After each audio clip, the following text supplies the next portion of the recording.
Good morning, children. How are you all? Hope you all are safe. Children, we have completed one chapter of physics, reflection of light.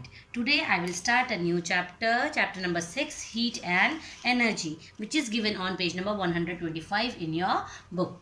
See, children, first of all, we'll discuss what is heat. What is heat, children?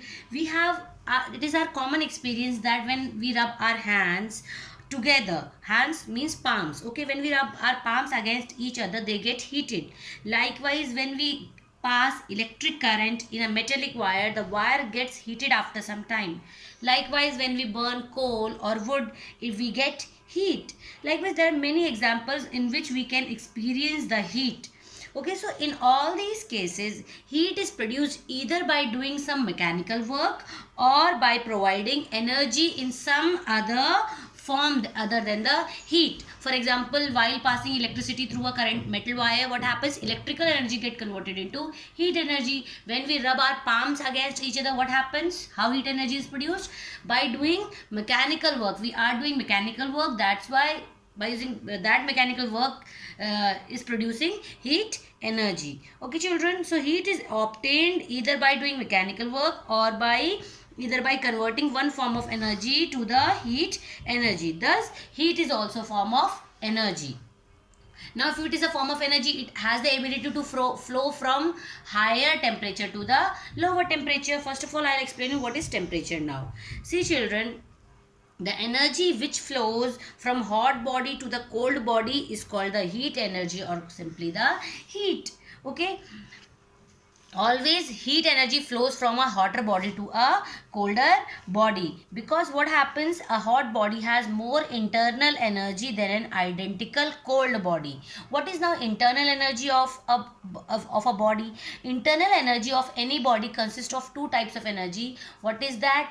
For example, it's kinetic, internal kinetic energy, which is due to the random motion of the molecule. Every body is made up of molecules, and molecules are in random state of motion. Okay, so because of that random state of motion, that body has some internal kinetic energy and internal potential energy as well. Now what is internal potential energy? Every molecule, all the molecules exert some attractive force upon each other, so that attractive forces results in internal potential energy. So everybody has an internal energy, which is the sum of internal kinetic energy and internal potential energy. So if a body has more heat in body, then it has more internal energy. Why? Because its molecules have more kinetic energy. If it has heat, what happens? The molecules will be in motion, random motion at a very high speed. Because of that high speed, it has more kinetic energy, due to which what happens, it has more internal energy as well. So if a hot body, always heat flows from a hot body to a colder body, that means more internal energy to the lower internal body. Okay, children, so the energy which flows from hot body to the cold body is called the heat energy, or simply the heat. Now, on touching a body, some body appears to us hot, whereas some body appears to us cold. Why it feels so? Look, children, when heat energy flows from the body to our hand, for example, when you hold a cup of coffee, you hold hot, you feel hot. Why? Because at that time heat energy flows from the cup of coffee to our hand, while when you hold a piece of ice in your hand, you feel cold. Why it happens? Because at that time heat transfers from your body to the ice. Okay, if the heat flows from the body to your body, you will feel hot.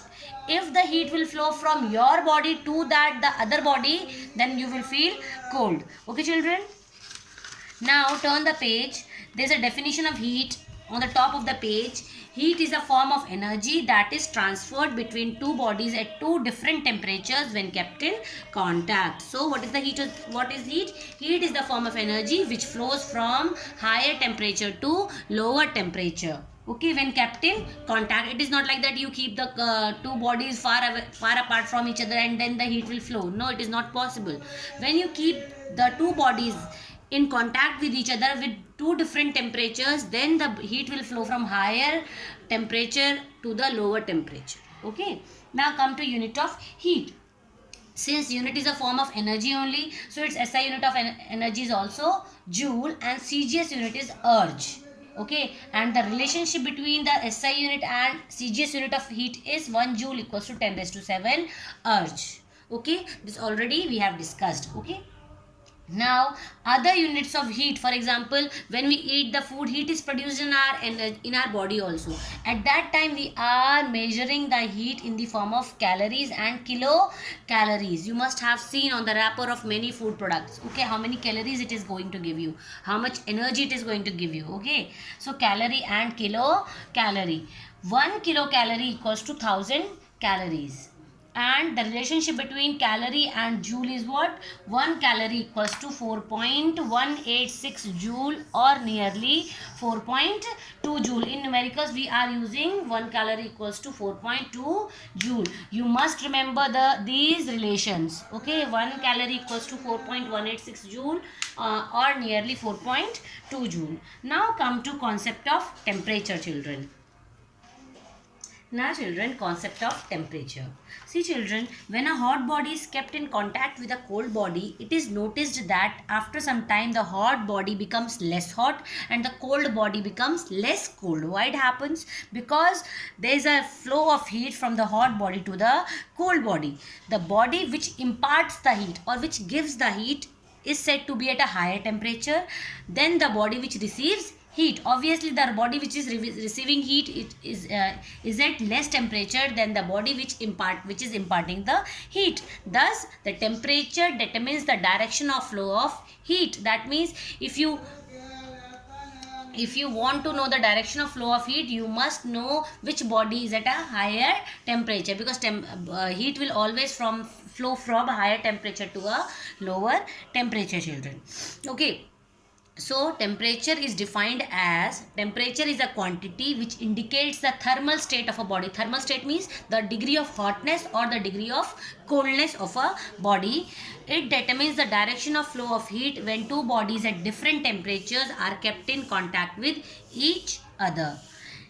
If there is no transfer of heat, for example, if you kept two bodies in contact with each other and there is no transfer of heat, that means what is assumed, that they both are at the same temperature, but it does not mean that they have the same amount of heat energy. If they are at the same temperature, doesn't mean that they are having the same amount of heat energy in them. Okay, so the amount of heat energy contained by a body depends on its mass, temperature and nature of the material of the body. So temperature will not only determine the amount of heat of a body. Okay, amount of heat. If the temperature is more, you cannot say that the heat is also more, because the amount of heat depends upon temperature, not only on temperature but temperature, mass of the body and nature of the material of the body, what kind of material it is. Okay, so these are the three factors on which it is depending: temperature, mass of the body and nature of the material. Okay children, so now come to SI unit of temperature. It is very important to understand that the amount of heat does not depend only on the temperature, but it depends on the mass of the body as well as on the nature of material of the body. Okay, now come to SI unit of temperature. The SI unit of temperature is Kelvin. Okay, which is, we are writing Kelvin by writing small k. Always whenever we are going to write the full name of the unit, we have to start with a small letter. But if we are going to write it only symbolically, then we have to write it with a capital letter, capital K. So SI unit of temperature is Kelvin.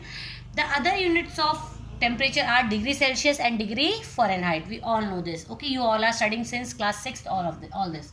Now the relationship between the temperature in Kelvin and the temperature in degree Celsius, what? It is very important relationship, children. Many numericals are based on this.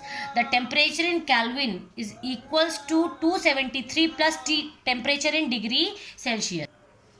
Okay, this is the very important relationship, children, between the temperature in Kelvin and the temperature in degree Celsius. Whenever if we have to convert a given temperature which is in degree Celsius in Kelvin, what we will do, we simply add 273 to it. For example, it comes convert 15 degrees Celsius to Kelvin. Okay, that means how much 15 degrees Celsius is in Kelvin temperature. So what we will do, to convert in Kelvin temperature, Tk equals to 273 plus T degree Celsius. What is T? Actually T is the temperature given to you. So 273 plus 15, which is equals to how much? 288 Kelvin. Okay, so 15 degrees Celsius equals to how many Kelvins? 288 Kelvin. To convert degree Celsius to Kelvin, we use this relationship, or to convert Kelvin to degree Celsius, we use this relationship. Okay, it is very important to understand. Now we have three types of thermometers. First is Kelvin scale, second is degree Celsius scale, third is degree Fahrenheit scale. In Kelvin scale, the absolute zero is 0 Kelvin. No, in degree Celsius thermometer, we have 0 divisions are from 0 to 100 degrees Celsius. That means how many divisions are total there? 100 divisions.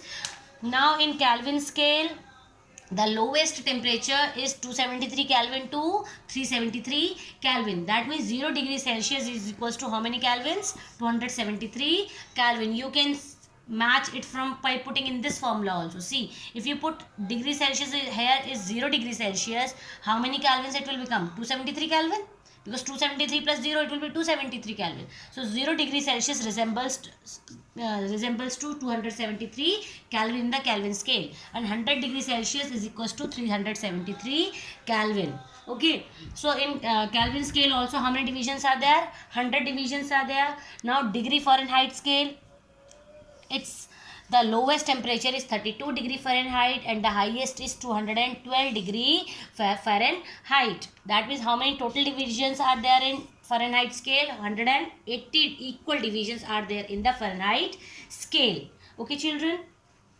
Now on Kelvin scale, 0 Kelvin. On 0 Kelvin, where is 0 Kelvin, children? 0 Kelvin is the temperature at which pressure and volume of a gas becomes 0. 0 Kelvin is called the absolute zero. Actually, here we are not representing, but 0 Kelvin on a Kelvin scale, 0 Kelvin is called the absolute zero. Why absolute zero? Because at that temperature, the gas volume and pressure becomes 0. That's why 0 Kelvin is called the absolute zero. Thus, negative temperature is not possible on Kelvin scale. Okay. Now children, as I explained you, 0 Kelvin is the absolute zero. Why it is called so? Because at the 0 Kelvin, the volume and pressure of a gas becomes 0. So, negative temperature is not possible on a Kelvin scale, children. Okay, now we'll discuss about the ice point. Already I explained you that on a degree Celsius scale, 0 degree Celsius is the ice point. On a Kelvin scale, 273 Kelvin, and on a Fahrenheit scale, 32 degree Fahrenheit is the ice point. What about the steam point? 100 degree Celsius, 373 Kelvin, and 212 degree Fahrenheit. Okay, steam point. Next, the relationship between the degree Celsius scale and the degree Fahrenheit scale. It is very important. C by 5 equals to F minus 32 by 9. To convert 1 degree Celsius temperature to Fahrenheit temperature, or vice versa, we have to use this relationship. It is very, very important, children. Now children, your work is to read the chapter till which I have explained you and understand the concept and make notes. It is very important to make notes, children. Thank you.